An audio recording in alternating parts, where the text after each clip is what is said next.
에스더 2장 19절부터 23절 말씀을 한 절씩 교독하겠습니다. 처녀들을 다시 모을 때에는 모르드게가 대궐문에 앉았더라.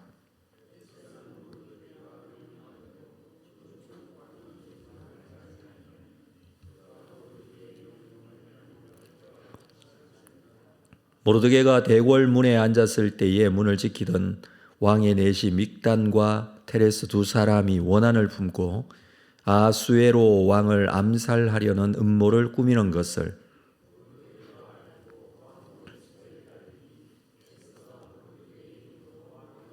함께 읽습니다. 조사하여 실정을 얻었으므로 두 사람을 나무에 달고 그 일을 왕 앞에서 궁중일기에 기록하니라. 아멘. 에스더가 아수에로의 왕비가 되고 난 이후의 일을 기록하고 있습니다. 왕은 에스더에게 왕비의 관을 씌워주고 그녀를 위해서 큰 잔치를 베풀어 줍니다. 그리고 각 지방에 세금도 면제하고 왕의 이름으로 큰 상도 주고 했습니다. 그 이후에 오늘 본문 19절을 보면 처녀들을 다시 모을 때에 라고 해주고 있는데, 이 처녀들을 다시 모은다라는 이 표현은 에스더가 왕비가 되었지만 왕비에 탈락한 사람들을 모았다라는 의미로 해석할 수 있습니다. 당시에 왕비를 선발하는 데 있어서 모집되었던 처녀들은 이미 한번 궁에 들어왔기 때문에 그 이후에는 궁의 궁녀로 남아 있었던 것이죠. 이 처녀들을 다시 모았을 때에 이런 표현들은 이 처녀들을 왕궁에 데리고 있었다라는 그런 표현일 것입니다. 그때에 모르드게가 대궐문에 앉았더라 라고 하죠. 조카가 왕비가 되었지만 모르드게는 자신의 일을 그대로 하고 있었다라는 표현이기도 하고, 그리고 에스더가 왕비가 됨으로 인하여 아마 모르드게를 이런 일을 할 수 있도록 그렇게 한 것이 아닐까, 이렇게 예상을 하기도 합니다. 자, 중요한 것은 모르드게가 이런 일을 하고 있을 때에 21절을 볼까요? 모르드게가 대궐문에 앉았을 때 문을 지키던 왕의 넷이 빅단과 데레스 두 사람이 원한을 품고 아수에로 왕을 암살하려는 음모를 꾸미고 있었습니다. 이것을 모르드게가 알게 됩니다. 모르드게가 대궐문에 앉아 있었다, 이 표현 자체는 단순하게 그냥 문지기로 있었다라는 표현이라기보다는 이곳에서 어떤 공적인 일을 하고 있었던 것으로 보여지는데, 이 수산에서 발굴된 이 성문들, 대궐문이라고 하는 이 성문들 중에 아수에로 왕의 아버지 다리오가 건축한 것이 있습니다. 그 규모가 가로가 40m, 높이 28m나 되는 여러 개의 방들로 구성되어 있는 이 성문이 발굴되었다고 하는데, 고대 근동에서는 법적 소송이나 관료들의 공식적인 업무가 이런 성문에서 주로 이루어졌습니다. 이것을 케이스메이트 성문이라고 하는데, 이번 성경지리 탐방에서도 이 텔무기또라는 지역에 방문을 한 적이 있는데, 물론 고대 유적지이죠. 이 무기또 성문이 그대로 남아 있는데, 그곳에는 4개의 방이 서로 마주보고 있습니다. 그러니까 성문을 들어가는데 문이 있지만 그 문을 열고 들어가면 안쪽에 다시 이중적으로 문이 있고 그 사이에 방들이 양쪽에 진열되어져 있습니다. 그 방들은 주로 공식적인 업무를 볼 수 있도록 공식적인 관료들이 앉아서 그 업무를 볼 수 있는 그런 방들입니다.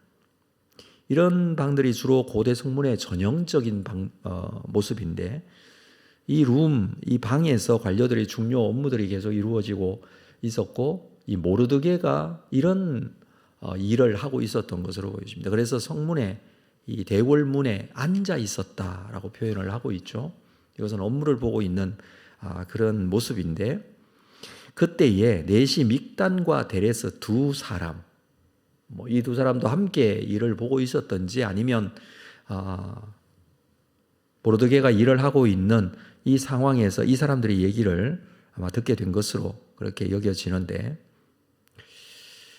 이것을 모르드게가 알게 되고, 그리고 22절에 보니까 모르드게가 알고 왕후 에스더에게 이것을 알립니다. 그리고 에스더가 모르드게의 이름으로 왕에게 이 사실을 알리게 됩니다. 이 내용이 23절 조사하여 실정을 얻었으므로 두 사람을 나무에 달고 그 일을 왕 앞에서 공중일기에 기록하니라. 일이 이렇게 마무리되었다라고 그렇게 설명을 해주고 있습니다. 실정을 얻었다라는 것은 그들이 그렇게 음모를 꾸미는 것이 실제적인 사건이었고 거기에 대한 증거가 나왔고 그것으로 말미암아 이 두 사람은 처형되게 됩니다. 그리고 이 일은 왕 앞에서 공중일기에 기록이 됩니다. 이 사실은 훗날 유대인들의 운명을 바꾸는 아주 중요한 역할을 하게 됩니다. 하만의 음모로 인해서 유대인들이 멸종될 수도 있는 그런 상황, 그 일이 진행되고 있을 때에 이 일이 드러나게 되고 이것으로 인해서 유대인들에게 중요한 운명을 바꾸는 일에 쓰여지게 되죠. 아하수에로는 모르드게와 에스더에 의해서 이 암살 음모를 피할 수 있게 됩니다. 물론 나중에 이 에스더스가 끝나고 나서, 상황이 모두 끝나고 나서 이 아하수에로 왕도 주전 465년, 지금 있었던 사건으로부터 약 14년 뒤에 그의 경호원 대장에게 암살당하게 됩니다. 이 고대의 이 왕들은 이것 때문에 늘 조심을 했다고 하죠. 언제 암살을 당할지 모르는 그런 상황이었습니다. 그래서 항상 대적들이 이 왕을 죽이려는 음모를 꾸미고, 특별히 그 암살을 계획하는 것 중에 하나가 독사라는 경우가 그렇게 많았죠. 그래서 왕에게는 항상 이 떡 맡은 관원장이 있지만 술 맡은 관원장이 있었지 않습니까? 이 술 맡은 관원장이 왕의 독사를 방지하기 위해서 항상 왕의 곁에서 이것을 조사하고 그리고 이 왕을 보호하고 하는 역할을 했기 때문에 이 술 맡은 관원장은 언제나 왕의 곁에서 왕에게 조언을 하고, 왕도 생각할 때 가장 측근, 가장 가까운 사람을 이 관원장으로 세우기도 했다고 합니다. 그런 모습들을 보면 고대 왕들이 어떤 위험에 노출되어 있었던지 우리가 충분히 알 수 있는데, 이 에스더서 오늘 말씀에서도 이 사실을 우리가 보게 됩니다. 자, 중요한 것은 모르드게가 이것을 행할 때에 어떤 대가를 바라고 한 일이 아니었다라는 것이죠. 이것은 훗날 하만이 옳은 일을 하지 않으면서도 대가를 바라는 모습과 상당히 비교가 되는 모습이라 할 수 있습니다. 자, 에스더 6장을 한번 볼까요? 먼저 우리 살펴보겠는데, 에스더 6장 6절에 보면 하만의 이야기가 나옵니다. 이 하만이 유대인들을 죽이려고 했던 그 인물인데, 6장 6절, 하만이 들어오거늘 왕이 묻되 왕이 존귀하게 하기를 원하는 사람에게 어떻게 하여야 하겠느냐? 지금 모르드게가 이 일을 행한 것을 나중에 왕이 알게 되죠. 그것을 두고 왕은 이 사람을 그냥 둬서는 안 되고 상을 내려야 되겠다라고 생각을 하고 이 말을 하만이 들어오기에 하만에게 하고 있습니다. 하만이 심중에 이르되 왕이 존귀하게 하기를 원하는 자는 나 외에 누구리요? 존귀하게 여기는 사람이 자기밖에 없다라고 스스로 생각을 했다는 것이죠. 그리고 7절, 왕께 아뢰되 왕께서 사람을 존귀하게 하시려면 왕께서 입으시는 왕복과 왕에게 타시는 말과 머리에 쓰시는 왕관을 가져다가, 9절, 그 왕복과 말을 왕의 신의 중 가장 존귀한 자의 손에 맡겨서 왕이 존귀하게 하시기를 원하는 사람에게 옷을 입히고 말을 태워서 성중 거리에 다니며, 그 앞에서 반포하여 이르기를 왕이 존귀하게 하기를 원하는 사람에게 이같이 할 것이라 하게 하소서. 하만이 한 말입니다. 이렇게 존귀하게 해달라라는 것입니다. 왜냐하면 자기밖에 이렇게 존귀하게 여길 사람이 없다라고 스스로 생각한 것이죠. 이것은 뭐 특별하게 어떤 그것에 대한 대가를 바라고 한 일도 없었습니다. 그렇게 옳은 일을 하지 않았으면도 그는 대가를 바라고 이것을 왕에게 요구하고 있는 모습을 보고 있습니다. 그러나 왕은 모르드게를 염두에 두고 했던 말이라고 말씀을 드렸습니다. 그래서 왕은 이 모르드게에게 존귀하게 하라고 명령을 합니다. 10절을 볼까요?